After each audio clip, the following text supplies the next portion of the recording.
بسم اللہ الرحمن الرحیم۔ شروع اللہ کے نام سے جو بڑا مہربان اور نہایت رحم کرنے والا ہے۔ محترم ناظرین السلام علیکم۔ حجر اسود اس کائنات میں سب سے اعلیٰ اور افضل پتھر ہے۔ بیت اللہ شریف کا افضل ترین حصہ یہی افضل ترین مقام ہے، اس لیے تو اسلام نے اسے چومنے یا اس کو چھونے کا حکم دیا ہے۔ یہ پتھر بیت اللہ شریف کے جنوبی مشرق حصے میں نصب ہے۔ بیت اللہ شریف کا دروازہ اس کے دائیں جانب واقع ہے۔ مطاف سے یہ 1.5 میٹر اونچا بیت اللہ شریف کی دیوار میں نصب ہے۔ ہم اس پتھر کی حقیقی تصویر تو بیان نہیں کر سکتے کیونکہ اس وقت یہ 8 چھوٹے چھوٹے ٹکڑوں پر مشتمل ہے۔ ان ٹکڑوں کو مشک، عنبر اور خصوصی مسالے کے ساتھ چاندی کے ایک خول میں اکٹھا کیا گیا ہے۔ جس شخصیت نے سب سے پہلے حجر اسود کو چاندی کا حلقہ یا خول پہنایا وہ مشہور صحابی رسول سیدنا عبداللہ بن زبیر رضی اللہ تعالیٰ عنہ تھے۔ جب اللہ کے رسول صلی اللہ علیہ وآلہ وسلم کی عمر مبارک 35 سال تھی تو ایک مرتبہ اتفاقاً بیت اللہ شریف کو آگ لگ گئی، جس سے کعبہ شریف کے پتھر کمزور پڑ گئے۔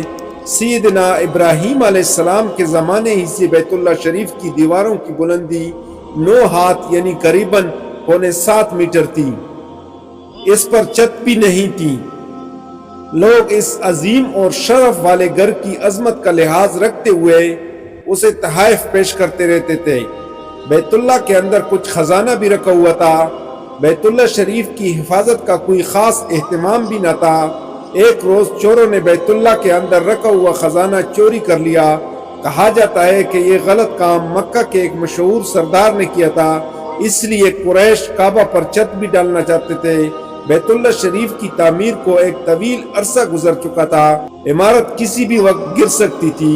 بیت اللہ شریف شہر مکہ کی سطح زمین سے خاصا نیچے ہے۔ بارش آتی تو پانی سیلابی شکل میں یہاں داخل ہو جاتا تھا۔ ایک سال زوردار سیلاب آیا جس کے نتیجے میں خانہ کعبہ کسی بھی لمحے ڈھہ سکتا تھا۔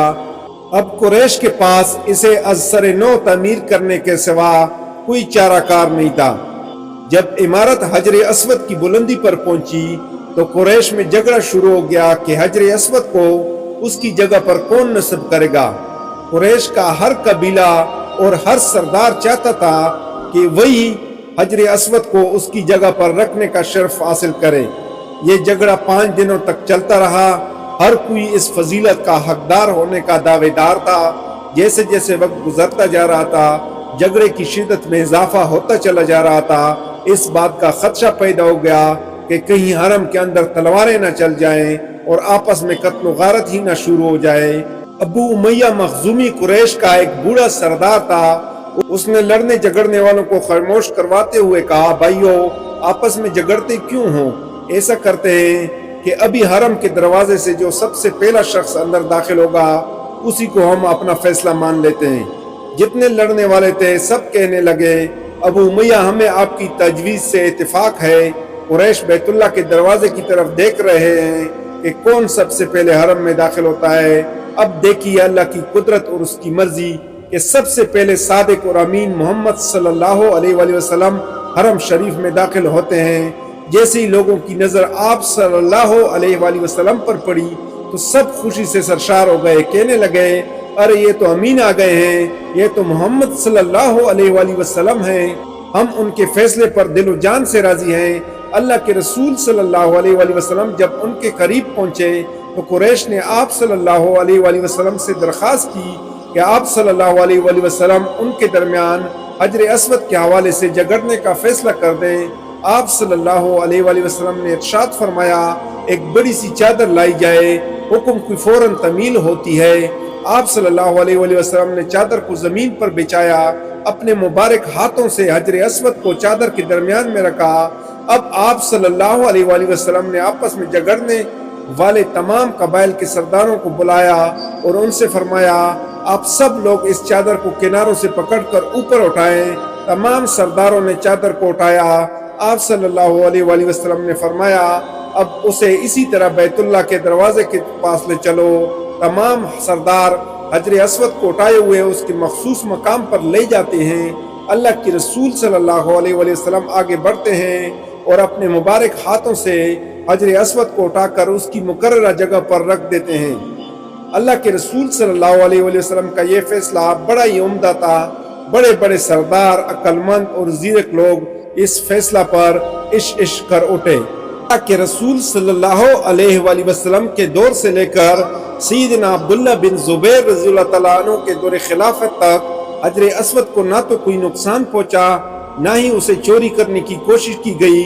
تاہم سن 64 ہجری میں سیدنا عبداللہ بن زبیر رضی اللہ تعالیٰ عنہ کے دور خلافت میں یزیدی فوج کے کمانڈر حسین بن نمیر کی قیادت میں عبداللہ بن زبیر رضی اللہ تعالیٰ عنہ کو خلافت سے ہٹانے کے لیے بیت اللہ شریف کا گھیراؤ کیا گیا، کیونکہ سیدنا عبداللہ بن زبیر بیت اللہ ہی میں پناہ لی ہوئے تھے، اس لیے کعبۃ اللہ پر منجنیق سے پتھر برسائے گئے۔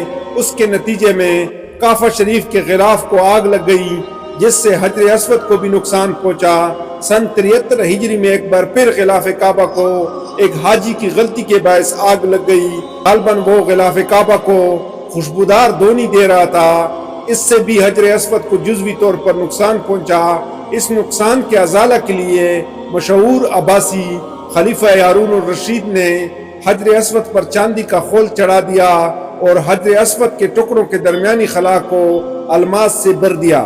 رسول اللہ صلی اللہ علیہ وآلہ وسلم کا ارشاد گرامی ہے، حجر اسود جنت سے آیا ہے، تو اس کا رنگ ابتدا میں سفید تھا، لیکن ابن آدم کی خطاؤں کی وجہ سے اس کا رنگ تبدیل ہوتا گیا، حتیٰ کہ یہ بالکل سیاہی مائل ہو گیا۔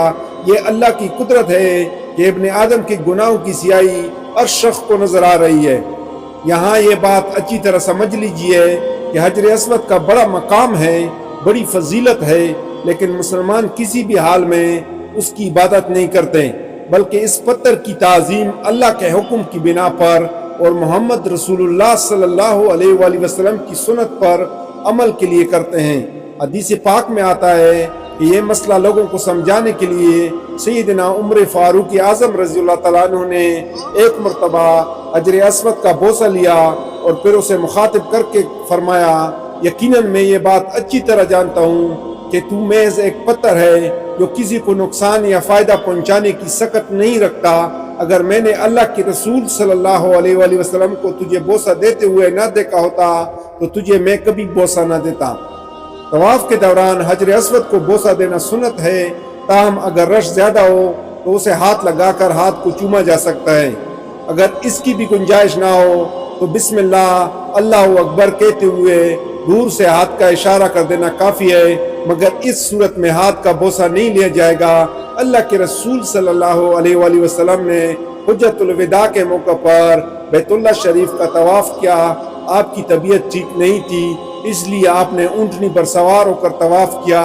ہر چکر میں جب حجر اسود کے مقام پر تشریف لاتے تو ہاتھ کی چڑی کے ساتھ اشارہ کر دیتے۔ سو بیمار شخص ویل چیئر پر طواف کر سکتا ہے۔ اگر چڑی سے یا ہاتھ سے چھونا ممکن نہ ہو تو دور سے حجر اسود کی طرف اشارہ کر دینا ہی کافی ہے۔ جزاک اللہ۔ اللہ تعالیٰ غلطی کوتاہی معاف فرمائے۔ اللہ تعالیٰ ہم سب کا حامی و ناصر ہو۔ اللہ حافظ۔